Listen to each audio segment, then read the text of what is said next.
江宁县那场官司，我杨旭赢得理所应当。那之后一直在家收拾残局，这一点，我的3个好朋友，还有仆从皆可以证明。亦有偶尔出入，也有人可以证明。对了，就连杨沈氏也可以为我作证。怎么可能？杨文武病我家中，杨沈氏寸步不离，陪伴他的左右。他在病中见过什么人，他一清二楚。大人大可传唤他，与杨旭当堂对质。传杨沈氏上前问话。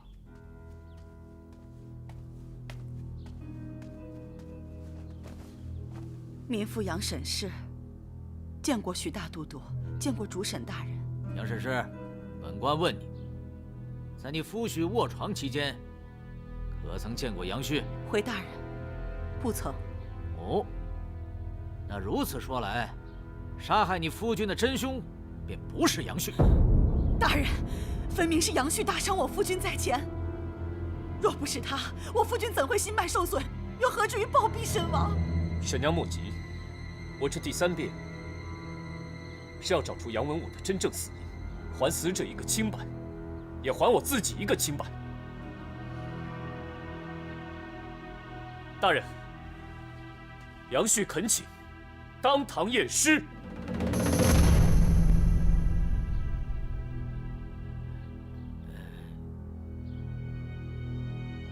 传。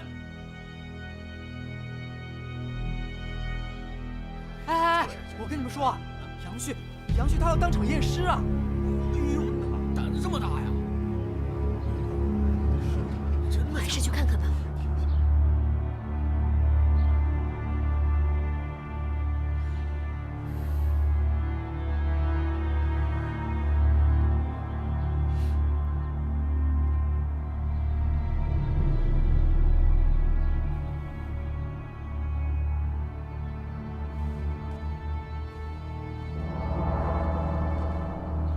看好了，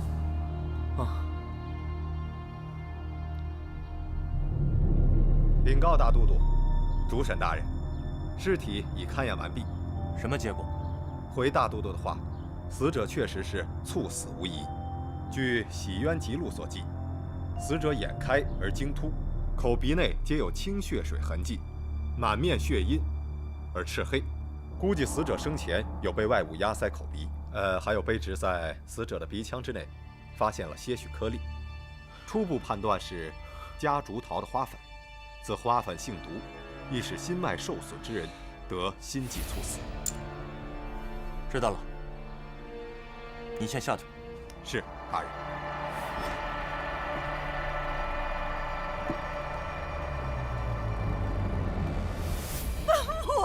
本我，到底是谁害死了你？你说话呀！应天府的人何在？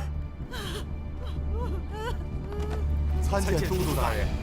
你们应天府是怎么办事的？验尸这么大的事都能出了纰漏。若是我向圣上参你们应天府一本，我想这个后果，你们比谁都清楚。都督大人饶命！都督大人饶命啊！我不杀。标下在。本案既已昭雪，就不该归咱们管了。你把案卷整理一下，退回应天府，告诉他们，若再出问题，这个乌纱帽就不用戴了。是。杨旭。是。现真相大白，杨旭无罪释放，夺人赴青州，追回薛其学籍功名的文书，其家产原数奉还。若有异议的，先自己领30军棍，再来上告。多谢大都督。大都督请留步。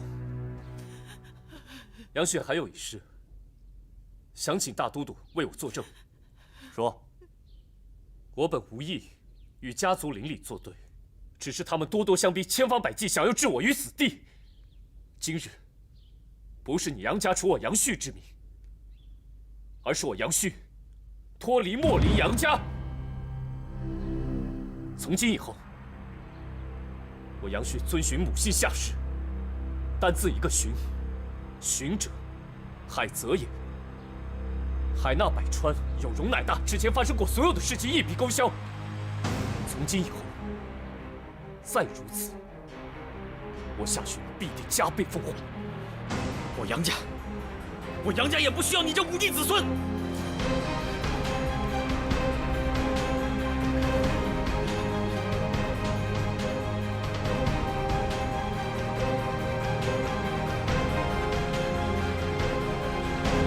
恭送大都督。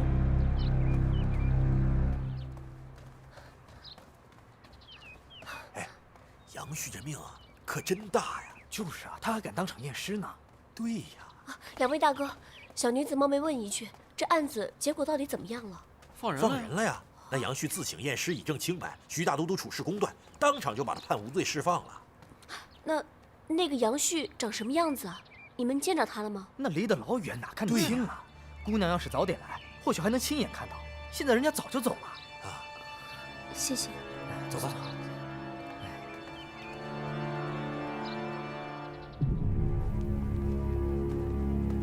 大人，那个小子疯够了，他已经回去了。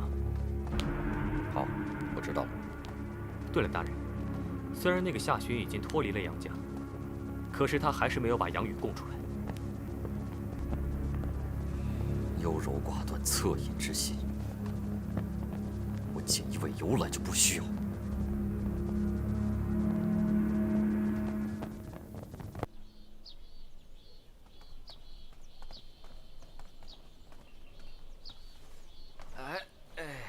乖儿子呀，越来越乖了，越长越高了，是不是？开心吗？我爹爹了。今天晚上去舅舅家啊。好了，宝贝儿，好姑娘，一会儿一定要听话啊。上车吧，驾车注意点啊。当年要不是你把我们赶出家门，我爹就不会死了。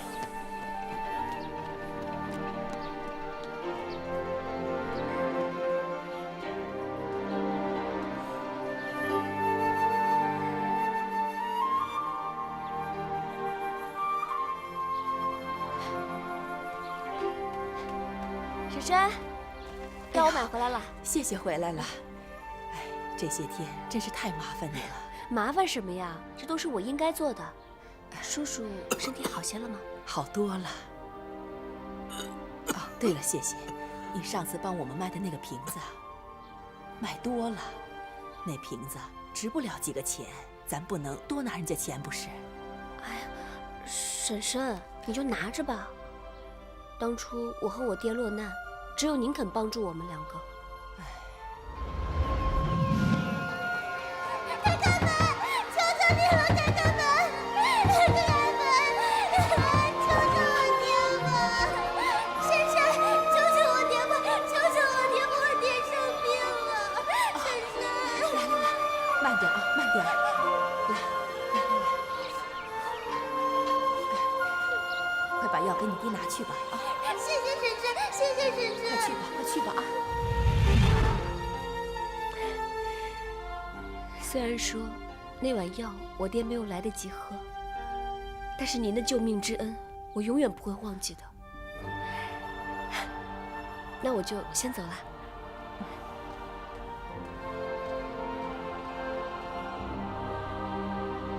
爹爹，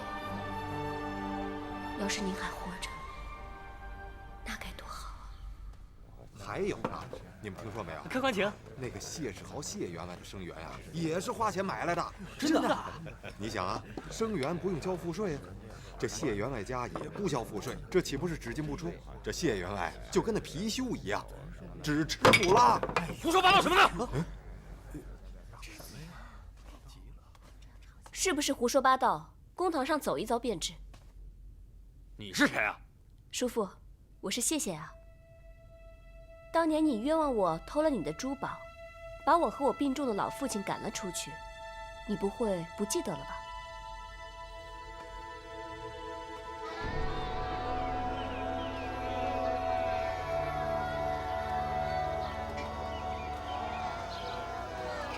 你到底想怎么样？衙门的人应该很快就要到了，你最好回家等着。你什么意思？我就是字面上的意思。若要人不知，除非己莫为，我也不妨告诉你。叔父，你买卖功名的状子，是我亲自递上去的。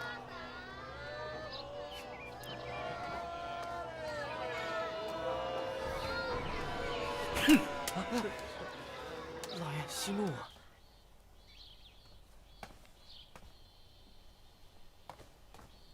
县员外，我们几个恭候你多时了。什么事情，这么兴师动众的？叔父，我还以为要一炷香的时间呢，没想到这么快就来了。你说这叫不叫善有善报，恶有恶报呢？那些当年的事情，你怪也怪不到我头上。要怪，就怪你的好姐妹苏颖吧，是她把你们害得这么惨，让我把你们赶出了这个家门。你说什么？想当年，你的好姐妹为了和她那相好的私奔，偷了我家的东西，反而陷害了你们。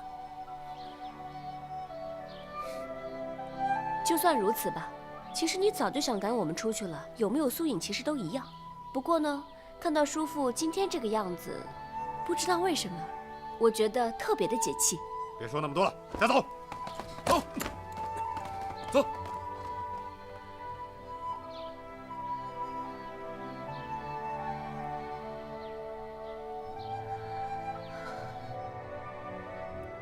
爹，我终于让那个谢世豪得到了应有的报应。可是你却看不到这一刻。爹，你回来好不好？我好想你啊，爹。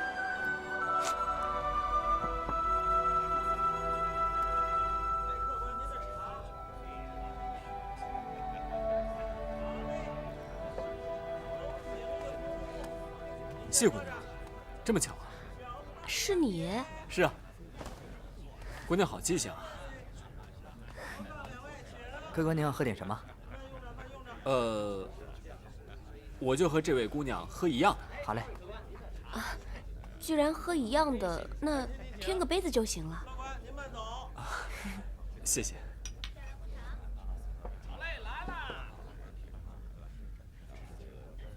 哎，对了，你怎么会在这里？浪迹天涯，四海为家。既然现在走到这儿了，便停在这儿了。哦，那你在这里待多久啊？或许今天，或许明天，我也不知道。哦。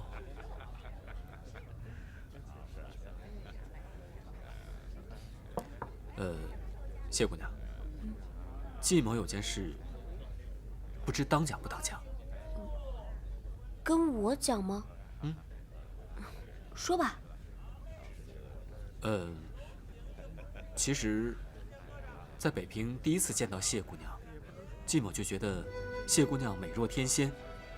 季某对谢姑娘一见倾心。而后，因燕王府之事，季某有幸和谢姑娘共进出。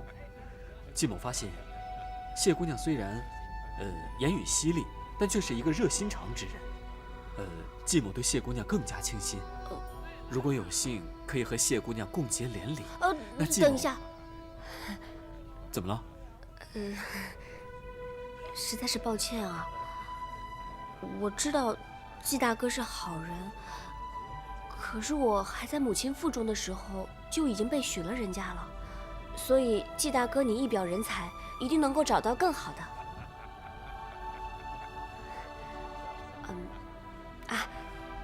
我还有些其他的事情没有处理完，我得先走了。不如今天喝茶就算我请吧，实在是对不起啊，季大哥。小二，这里结账。好嘞。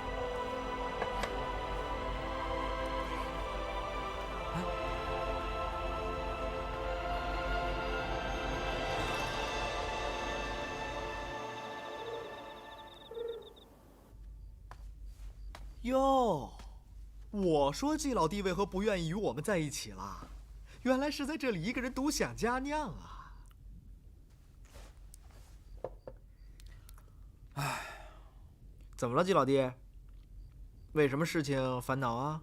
北方有佳人，绝世而独立，一顾倾人城，再顾倾人国。宁不知倾城与倾国，佳人难再得。看不出来啊，季老弟你平时一本正经的，原来和我一样啊！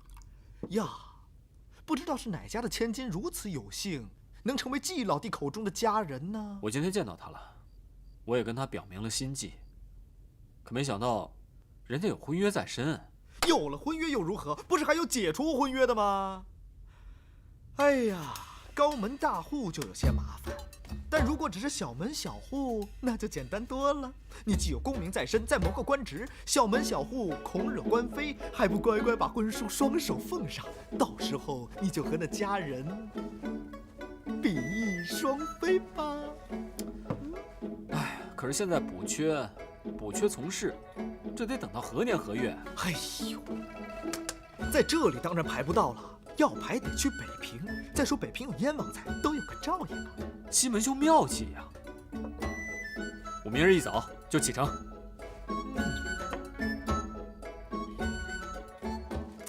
我说夏老弟啊，你看咱们在这房舍里也太无聊了，不如出去转转吧。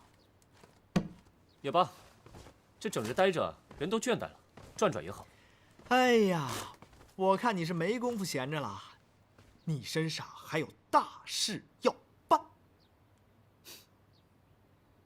什么大事啊？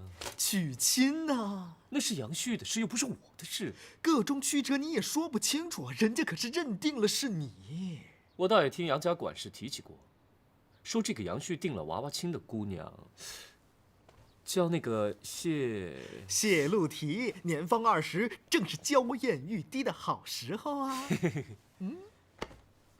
你怎么对此事如此的上心啊？我倒也不是上心啦，只是前些日子一直在杨府待着，闲着无事闷得慌，便和你们府上管事的下人们聊了聊。不过这个事情它确实是个事啊。你说我如今把杨旭的身份和地位都给霸占了，总不能娘子也仅现成的吧？怎么不能啊，我的夏老弟！天下有多少男人梦寐以求的事情都让你给赶上了，天上白白掉下个娘子，还是名门之后，你怎么还不领老天爷的情啊？照我说，你就应该马上上门提亲。好，那咱们现在就去谢家走一趟。嘿，你终于开窍了。找个理由，把这门婚事给解了啊！解了？哎，我说夏老弟，夏老弟你。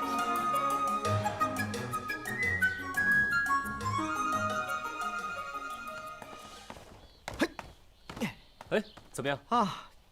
听周边的人说，谢家10几年前就卖了宅子，搬走了。搬走了？是啊，这聚宝门附近是繁华之地。听那老者说，谢家当时家里比较拮据，便出售了这里的房产，搬到地价比较便宜的城边去了。因为出售祖产总是件丢人的事嘛，所以搬去的具体地方，原来的老邻居也不太好打听。这些年来也没有来往，所以就更不知道了。虽然说搬走了，但是还在城中。我们再找找看。走，好。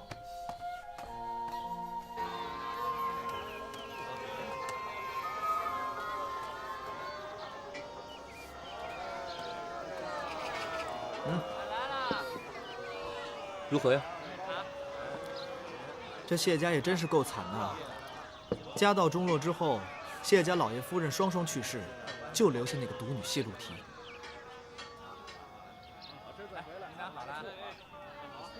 这个谢家大小姐，想必也是从小养尊处优长大的，经历了这么大的变故，独自一人流离失所，也不知道她如今是否平安。我说夏老弟，你不是说无意迎娶，取消婚约吗？可我怎么看来，你这倒是满心惦念着那个谢露缇谢小姐呀。我这个不叫满心惦念，这叫怜香惜玉，好吗？我夏某从小也是在街巷中长大的，深知世事的险恶。想他一介名门出身啊，遭遇如此的变故，难免会令人唏嘘。哎呀，做人要厚道啊！哎，你看，要不这样啊，我们去你那准岳父的坟头上炷香拜一拜，也算是对谢府有个交代了。走，丁家。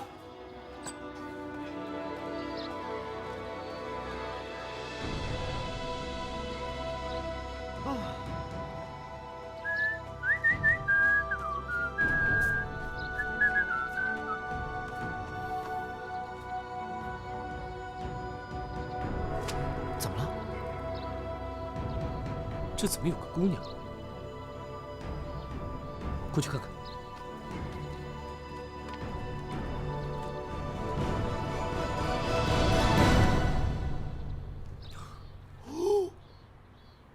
谢姑娘，你怎么在这儿啊？我为什么不能在这里啊？那你们为什么会在这儿啊？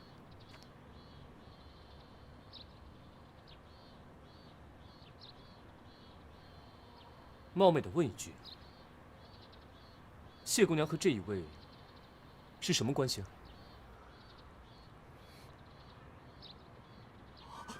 夏老弟，莫非那个谢露缇姑娘？你当真是谢府千金谢露缇？你怎么会知道我的本名啊？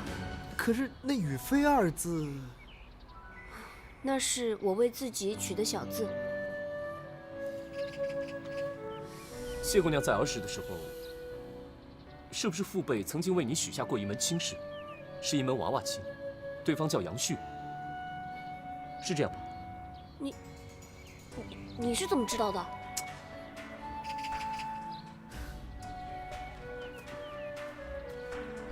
因为我就是杨旭。你不是夏寻吗？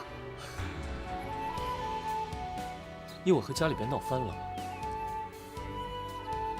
所以我现在改名叫夏寻，从此以后彻底脱离杨家。哎呀，你们俩竟是打小定下了一对娃娃亲，到头来你小子这取消的婚约还作不作数了？啊？取消婚约？那都是父辈们的戏言。啊！再说我现在不是已经彻底的脱离杨家了吗？哼！你个杨旭啊，一朝得势便看不上我这样的小门小户了是吗？真是个势利小人！若我未曾谋面的夫婿果真是你，我不嫁也罢。不是谢姑娘，你不要误会，你先听我解释一下好吗？还需要解释什么呀？你已经说得很清楚了。如今我们谢府家道中落，你也不是杨府子弟，那便没有了交情。我和你，谢姑娘，在下从来没有这么想过。我认为感情的事情是靠两情相悦，什么出身阔绰和贫寒，有什么所谓呢？有什么所谓？如果你的家人得知我过去的经历，他们会怎么想？难道他们还会接受我吗？夏老弟，出言要谨慎啊！你现在不是你自己，你可是那个青州的生源，杨府的公子，记住了，杨府的公子啊！悔婚费？什么？悔婚费？你这唱的哪一出啊？你说什么？谢谢？我的乳名也是你能叫的吗？夏寻，你给我听着啊！虽然是我决定不要你的，但不是我悔的婚。来到我父亲墓前打算找我解除婚约的是你们。给钱吗？钱呢？没钱。别想着可以赖账，我不会就此罢休的。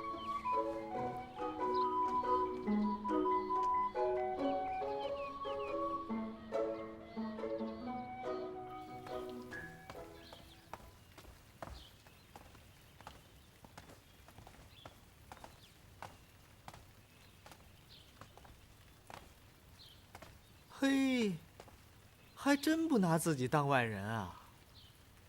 这样也好，谢府已经不复存在了。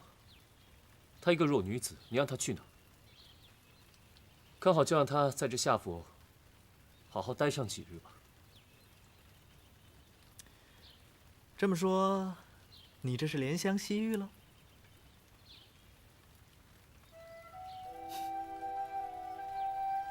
我这回确实有些心疼了。家破人亡，四处漂泊，他曾经所经历的，正是我现在所经历的。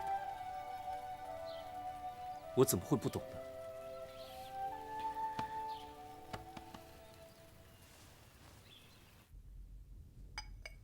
如此说来，季老弟曾经当过燕王的座上宾了。在下确实与燕王府有一段渊源。失敬，失敬。在下初来此地，人生地不熟，还请大人多多关照。好说，好说。过几日府上宴请好友，季老弟也赏官过来坐一坐吧，老夫也好将你引荐给诸位同僚们。季某谢过大人。季刚先谢过大人扶住了。哎，哪里哪里，老哥敢断言，今后你的仕途之路定当一帆风顺，这忙我是帮定了。谢过大人。不过兄弟以后混出息了，可别忘了我这个老哥，啊？有朝一日，我季刚出人头地，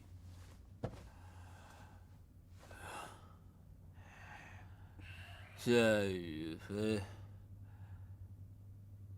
一定会成为我的娘子。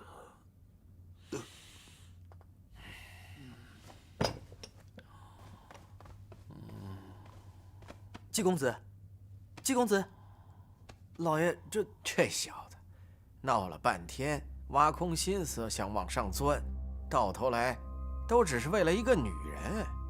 老爷，您还真打算帮他入仕啊？帮他？有这功夫，我自己就往上钻了，还顾得上别人？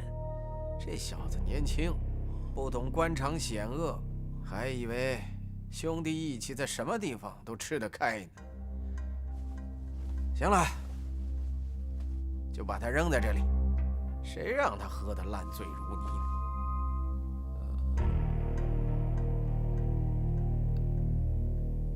谢姑娘，等我一定会去找你。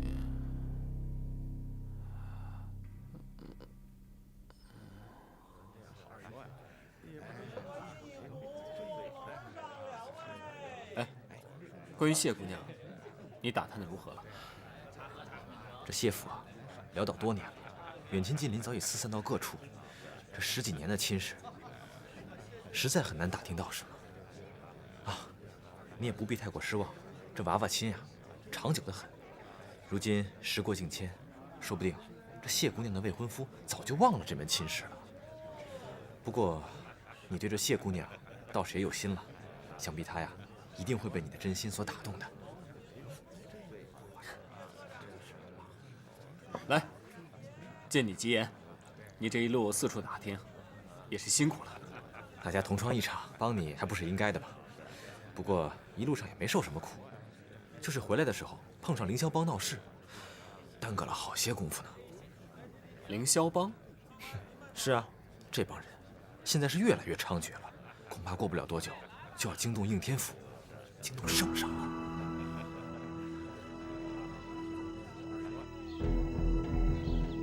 高一点，高一点，高一点，左边，左边。圣旨到！你附近点儿。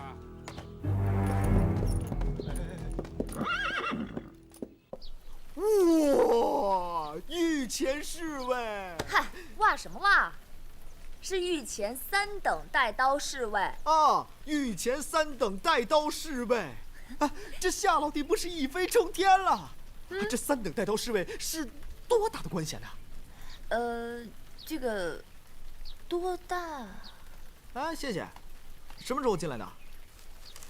啊，你手里拿着这么一大叠宝钞做什么？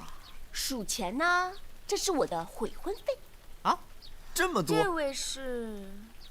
哦，你还不认识？我来介绍一下啊，这位是谢雨菲姑娘，是夏寻未过门的娘子。啊，不过已经解除婚约了。哦，对了，是谢谢抛弃夏寻的，这个一定要强调。谢姑娘，我叫彭子琪。哦，彭姑娘，你是练武之人吧？啊，对，正是。叫我谢谢就行了。啊，哎，谢谢。你跟那个夏大哥的婚约是怎么回事啊？关于这个，那就说来话长了。我跟你说啊，其实呢，这件事情啊，根本就跟我没有什么关系。哎呦，这女孩子家交朋友还真快。此番风波确实闹得很大，可这毕竟只是一个由牲口同人而引起的案件，应当不至于这么快就传到宫里去。这御前侍卫的任职究竟是怎么回事？也罢，此次来到墨林的目的就是自立门户，借此寻求机会引起朝中的注意。情势如此发展，也算是顺利吧。爹，孩儿一定会搬到白衣下，为您报仇。夏大哥，夏大哥，你说谢谢能不能跟我们一起出发啊？谢姑娘跟我们一起。你别问没用的，就一句话，带不带上她？要是谢姑娘想的话，跟着我们一起自然无妨。你看，我就说夏大哥一定会带上你吧。谢谢，你一个人在这里孤苦伶仃的，你就跟我们一块儿回金陵夏府吧，我们也互相有个照应。哦，我一个人也能过得很好。那当然了，谢姑娘无论身处何地都可以叱咤一方，这一点夏某知道。只不过这次我夏府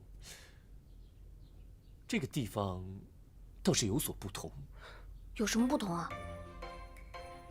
因为我已经在附近考察过一番，我们夏府这个地理位置啊，可以说得上是得天独厚，一左一右，一边是花鸟集市，一边是珠宝铺子，这赚钱的机会啊，可是遍地都是啊。真的？真的。哎，谢谢啊，你就跟我们一块儿去吧。等到时候我发了大财，我一定请你吃好吃的。那我呢？你如今是御前侍卫，拿着朝廷的俸禄，就让我请客。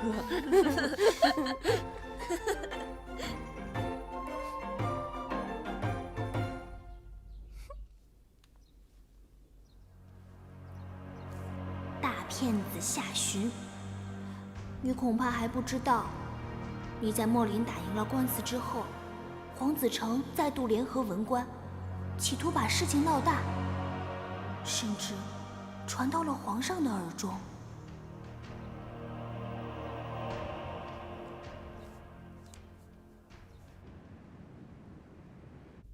回皇上，宫外传来消息，太学生们嚷着武军都督府处断不公，他们先是去了国子监，接着是贡院、礼部，还向御史拦街陈情，现在又去孔庙哭诉了。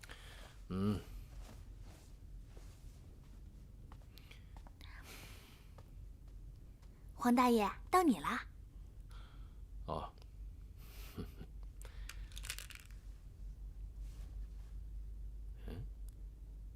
哟，几日不见，奇艺见长啊！哎，黄大爷，那太学生们闹事，闹的可是杨家和夏洵的官司。你要不说这事儿，我倒忘了。这场官司啊，听说你们中山王府也掺和了一番呢。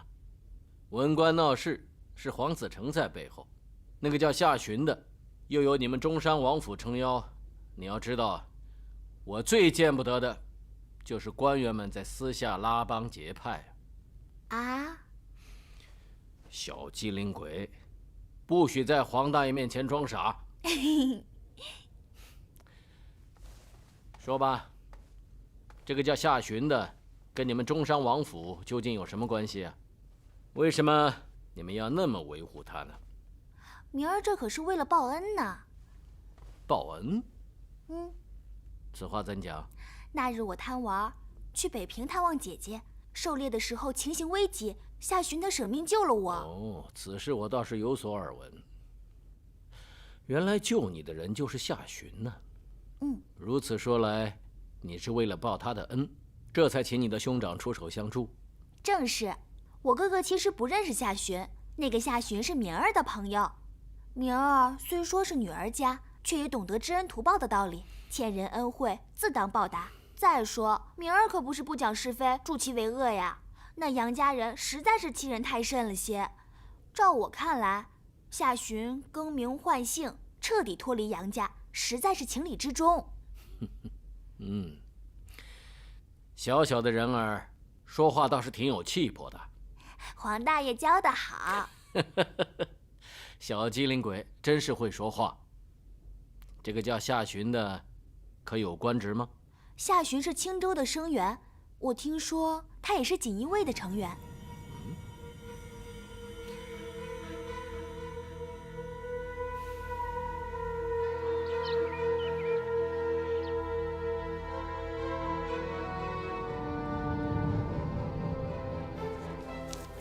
既然是小郡主的一番话，让我当上了这个御前侍卫。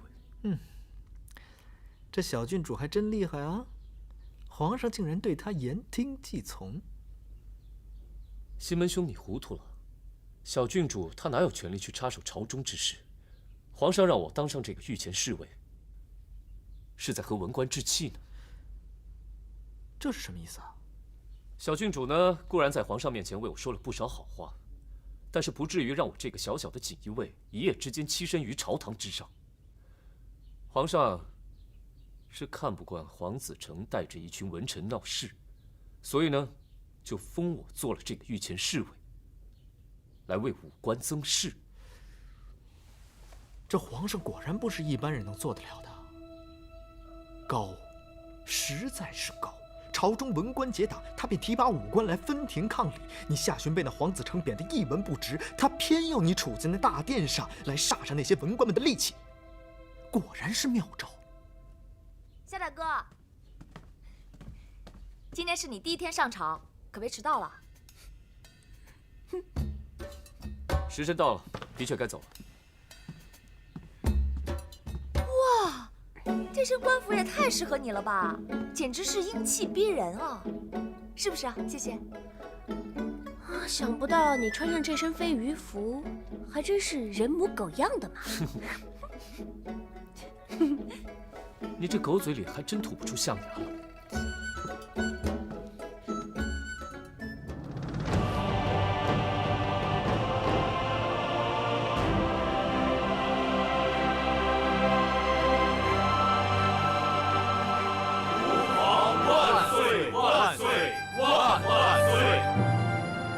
众卿平身。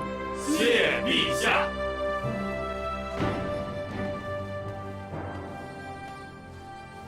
启禀陛下，臣张信奉旨查春闱科考案，今日复旨。钦奉旨重阅试卷，结果如何？陛下，朝廷取士只以文章定优劣，务求公道，以服天下。臣等遵陛下旨意，仔细复审，特别留意北方举子的试卷，发现南北两地考生的成绩确实相差悬殊。张钦真是公正严明，好会做戏呀！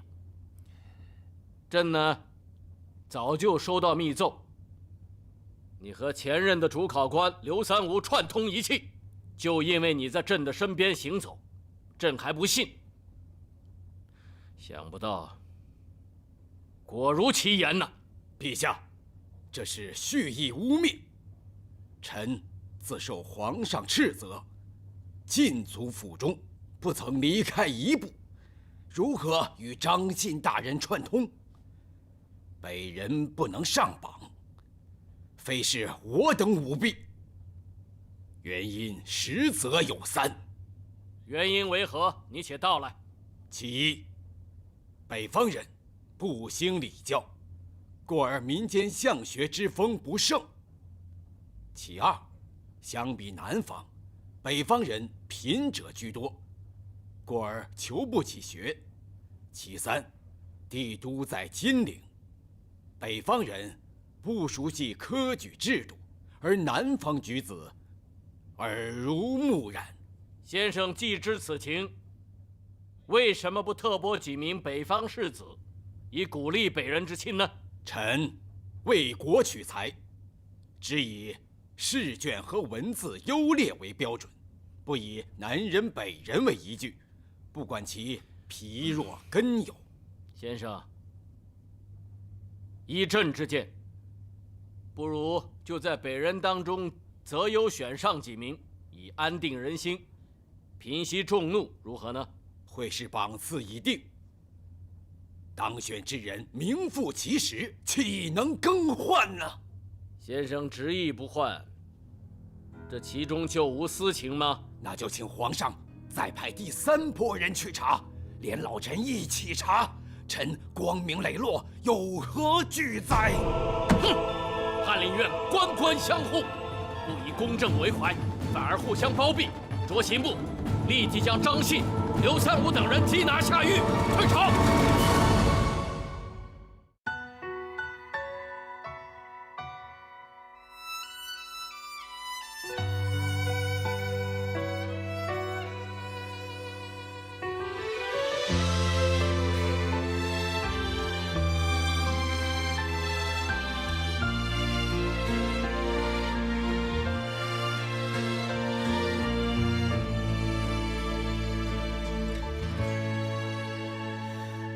灯出两夜，宫阙月挂霜，烛影摇红寥寥星光。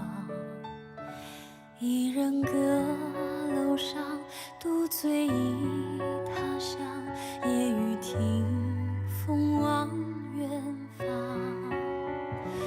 月下离舟上，3000夜未央。千场梦曾朝朝暮暮，连天风沙降，着你的模样。此去后，天涯路两茫茫。爱恨醒了，散了，似流沙。你我聚了，忘了几时年华。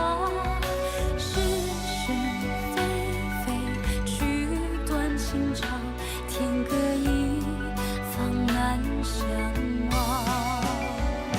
谁知女儿痴，谁知女儿泪，谁知女儿心为了谁？